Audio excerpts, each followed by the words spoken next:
n'est pas dans la même mer. Oui, là, on n'est plus dans la même mer. Bien que. Parce que la mer n'est pas Bien salée. que. Métaphore maritime. Il parle de la mer, maman, et toi tu parles de l'océan. De la mer, au sens de la mer, océan, oui, de la mer. Ouais. Ouais, parce que Et lui, il c'était parlait la de mer. la maman. Oui. Non. Ah, Ah, Bah, si. si. on pourrait également. Oui. Il Par peut rapport à y l'enfant, avoir par rapport à l'enfant. également, Par rapport à puisque C'est les premières références. des relations Les attachements.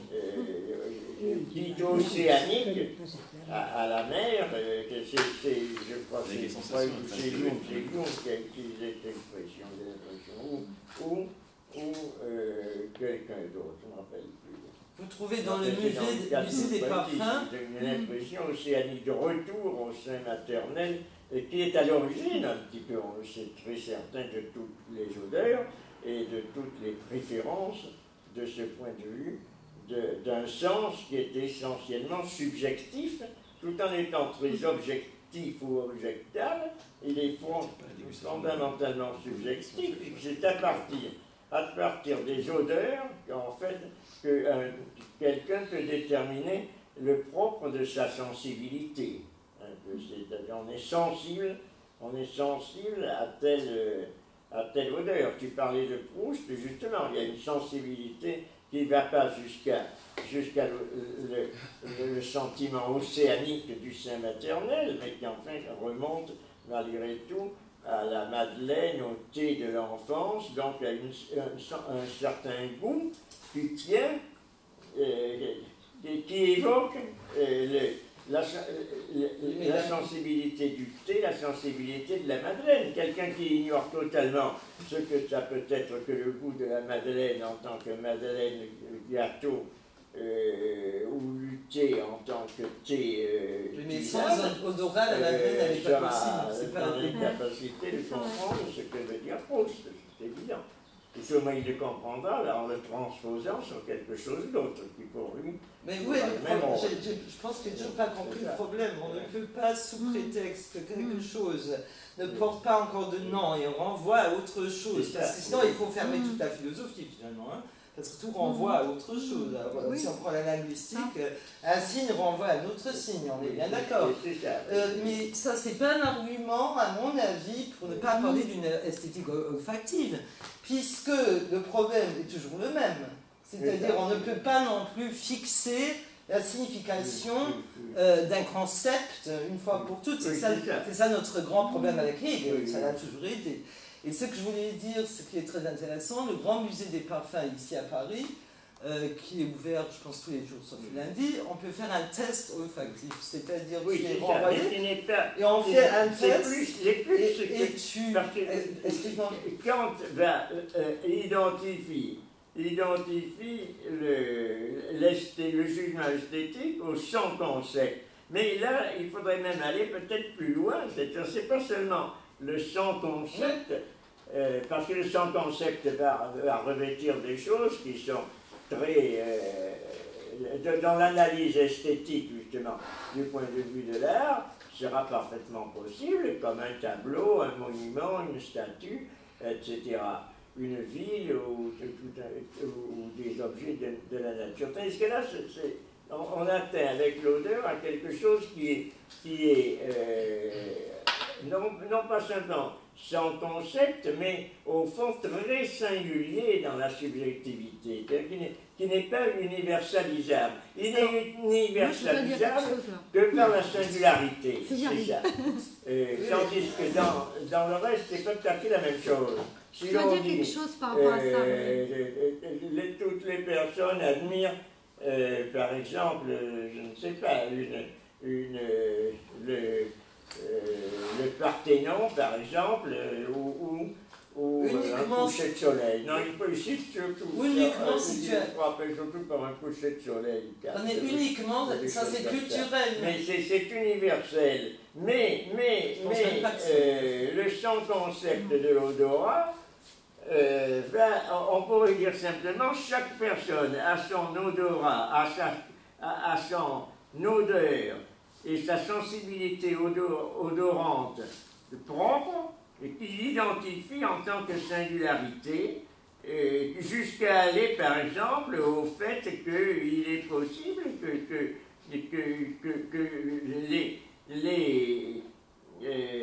les sensations suscitées par des odeurs viennent de propriétés qui ont été héritées de dès le sein maternel, donc qui dépendent de chaque personne en tant que telle. Donc c'est pas seulement de son concept,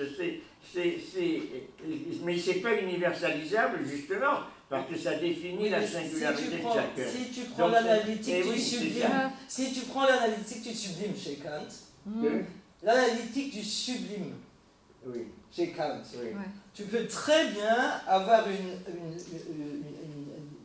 un sentiment sublime grâce à ton odorat. Ça peut donner lieu à ça. De toute façon, je ne vois pas non plus. Moi, j'ai besoin d'oxygène. Pourquoi faut-il être fidèle? Pourquoi faut-il être fidèle à Kant en disant que le jugement esthétique du beau est universel? Peut-être n'est pas du tout universel. Pourquoi il serait universel? Qui me dit qu'il n'y a pas, par exemple, en Australie, chez tel et tel groupe de population, des gens qui n'aiment pas la tour Eiffel, je sais pas quoi. Bien sûr, il y en a beaucoup. On dit, si on peut dire une odeur est sublime, c'est ça, qui dépasse, ça veut dire peut-être, on ne sait pas si ça dépasse ses forces d'entendement et d'imperception. Est-ce que je peux dire quelque chose là? On peut dire un plat est sublime. Il y a quelque chose qui me paraît important, c'est qu'on ne peut pas parler d'atmosphère sans parler d'odorat. Et l'atmosphère, on ne peut pas parler d'atmosphère sans parler d'odorat, d'odeur. L'atmosphère, l'odeur compose l'atmosphère. D'ailleurs, quand on va dehors, et ça c'est universel, c'est-à-dire qu'il n'y a pas... Ça c'est vraiment universel, ça existe partout. Toute atmosphère a des odeurs, une odeur. Ça n'existe pas l'absence d'odeur. Oui, c'est certain. Donc là, on ne peut pas dire sans, il n'y a pas de sans, il y a toujours. Toute atmosphère a une odeur. Donc déjà, il y a quelque chose d'universel. Et l'autre côté, l'autre aspect, c'est que je pense qu'effectivement, comme l'odorat sert à des choses vitales, par exemple, s'il y a du gaz dans la maison, c'est pas notre tête qui va le savoir, c'est l'odorat qui va nous sauver. S'il y a quelque chose qui brûle, c'est l'odorat qui va nous sauver. Donc c'est très vital. Donc en fait, l'odorat, ça va partout. Du plus bas jusqu'au plus haut, jusqu'à l'art. Voilà, par exemple, tu as les éléphants qui sont le plus, et quand il y a les tsunamis, quand il y a des tremblements de terre, et ça les animaux prennent la fuite, contrairement à nous l'odorat. Et c'est constamment. Qui attendons l'accident. Et les gens qui n'ont plus d'odorat sont en danger quelquefois. Il y a une dame chez moi, elle a brûlé sa casserole, et en fait, elle ne sentait rien. Il a fallu que quelqu'un voie la fumée. Donc, oui, mais c'est ce que je voulais dire, c'est que c'est précisément quelque chose qui est ressenti par tout le monde, ou qui a été ressenti par tout le monde, c'est certain, mais à partir d'une singularité. C'est-à-dire ce n'est pas quelque chose qui est universalisable. C'est pas comme si on va devant un très beau spectacle ou un très beau monument, on dit que c'est admirable, c'est très bien, mais pas pour tout le monde.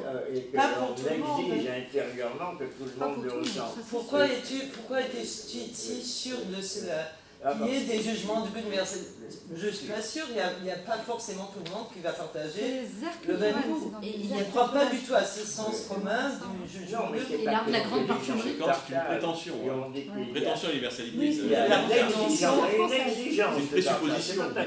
D'accord, si c'est une présupposition. Une exigence de partage. Il ne dit pas qu'elle est constituée, mais on fait comme si. Parce qu'il faut partager. Mais si on n'a pas envie de faire comme si, parce que de toute façon on n'y croit pas, on peut tout à fait faire autre chose. Un grand parfumeur a une exigence de trouver en même temps, visiblement, ça s'adresse à plusieurs personnes. Mais un grand parfumeur a une exigence de faire un parfum qui sera bon pour... un grand parfumeur a une exigence de faire un parfum qui sera... C'est clair, il ne va pas dire que c'est universalisable. Non. Il va dire pour tel et tel groupe, ça va être un bon parfum. Et c'est celui qui va le porter qui va décider si c'est pour celui-là. Donc c'est pas du tout Kant. Du temps, c'est pas Kant. C'est vrai. Ce que Thierry a dit, c'est que de toute façon, que le côté universel n'est pas un fait, une réalité, mais un présupposé. Oui, une exigence. Voilà, une exigence. Et puis après, tu as le choix de... Il y a des maximes de sens commun. Ah, mais c'est parce après, tu as le choix de croire ou pas.